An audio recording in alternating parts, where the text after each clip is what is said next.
Welcome to Mom Libido 101. Here's the basics of the formula. The amount she slept last night, plus how much food she's eaten today, sitting down, times the amount of help her partner gave her, divided by the annoying fucking comments, minus the number of times she was touched by her children today. So let's run through an example, shall we? Let's say Mom got 8 hours of sleep last night. So as much as I appreciate Maddie's equation here, as a former math teacher and engineer, it's a little too simple for me. First thing I didn't like about her equation was how much dad helps. I took that part of her equation, broke it into at least two pieces. So I said percent Hubs owns own. So for example, the other day when I was getting our toddler ready for school, that is something that I own, that we expect me to own, that I was working on. Comparatively to getting our toddler, getting her meds because she's sick right now, that is something that is both of ours that I was taking ownership of. If I were helping, it would be me doing something that Alyssa typically does. So this right here is the percentage of things that are already assigned to him that he's executing. Plus, this is the percentage of things that he's doing that are shared ownership. The other adjustment I made here, rather than annoying comments about getting him to do stuff, is I said emotional labor required. So if Alyssa is having to ask me, hey, can you go do her meds? Hey, remember to do her meds. That would be emotional labor required. If I were making annoying comments saying like, oh, do I have to? Like, I can't even imagine. That would just lead to like immediate zero for me. But because that would be emotional safe space, which I think that is a binary number. It's 1 or 0. If they're having to do any kind of emotional safe space, like if she doesn't feel safe asking for help and there are consistent annoying comments, that's just an immediate 0, which drops all of this to 0, period. Now, the other adjustment I made, I think sleep and sitting food is good.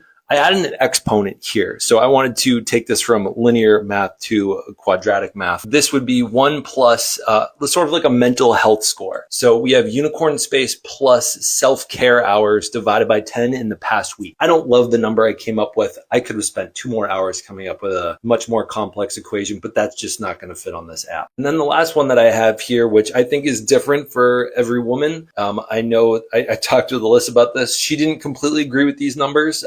But these were just numbers I came with on the spot. So based on what phase of your cycle you're in. The last thing I'm going to add here is what part of the cycle you're in. I think that a lot of women, these numbers, these like coefficients are going to be a little bit different. But I think depending on what part of the cycle you're in is probably going to dictate that. So menstrual, probably a negative number. Follicular, I'm imagining a positive number. Ovulation is probably a much larger number. I know that a lot of these things have not gone well, but you know, has still led to a high libido score, if you will. Luteal, probably a negative number or like about a 0. Last thing I want to say here is this is not an accurate equation. I would argue it's slightly more accurate than Maddie's, but I don't think it's actually accurate. What I would love to know, if you're up for it, the last time that had high libido and things got spicy, what was the score for this? And the last thing I'll say is one of the times in recent time where things were high. She had 10 hours of sleep, 3 sitting meals. One of them was ice cream. 10 hours fully that week. Emotional safe space, 1 out of 1 or 0, 1. I owned 100% of the things that I already owned, 100% of the shared things.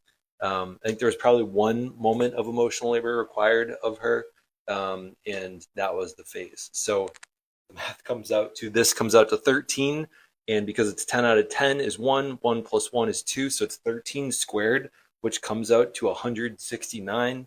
And then times 1 times 2 comes out to 338 divided by 1, 338 plus 1, 339 was the score. As I did the math on this, I feel like the plus 1 there, like that skyrocketed the number. But I don't know. I think it's a decent equation here. Again, this equation is wrong because you can't calculate these things. And I would love to know what was the score of one of the recent times. By the way, thank you, Maddie, originally for making the video, making consistent, relatable mom content. And hi, my name is Zach.